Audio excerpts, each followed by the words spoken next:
चोर पेशाब कर रहा था। तभी उसने देखा कि घर की मालकिन असल में घर पर ही है। चोर इतना डर गया कि भागना चाहता था, लेकिन उसने देखा कि औरत बाथटब में पड़ी है।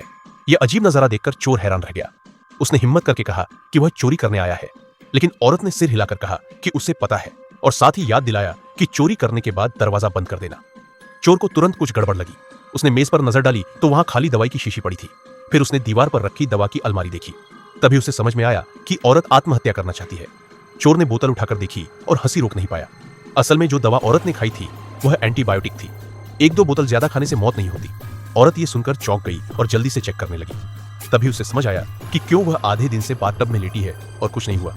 चोर ने देखा कि औरत को दवाइयों के बारे में कुछ पता नहीं, तो उसने मदद करने का सोचा और जल्दी से सही दवा निकाल कर दी। औरत ने धन्यवाद कहा और ढक्कन खोलकर पूरी बोतल दवा निकल ली। फिर वह वापस बाथटब में लेट गई और मौत का इंतजार करने लगी। चोर भी शांति से कमरे से निकल गया।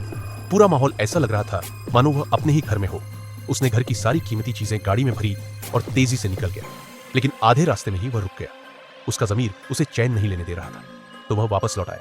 उसने औरत को उल्टी करवाने के लिए उंगलियों से उसका मुंह साफ कराया। भले ही यह गंदा काम था, लेकिन कम से कम औरत की जान बच गई। जैक को डर था कि औरत होश में आकर फिर आत्महत्या की कोशिश न करे, इसलिए उसने ठहरकर नजर रखने का फैसला किया। रात को जब औरत को होश आया और उसने आदमी को देखा, तो भी उसे कोई हैरानी नहीं हुई। उसने कहा, तुम अभी तक यही हो? मुझे तो यहाँ तक कि गोली मारने की भी जरूरत नहीं है। लेकिन ऐसा नहीं हुआ, और यहीं से उनकी खूबसूरत कहानी की शुरुआत हुई।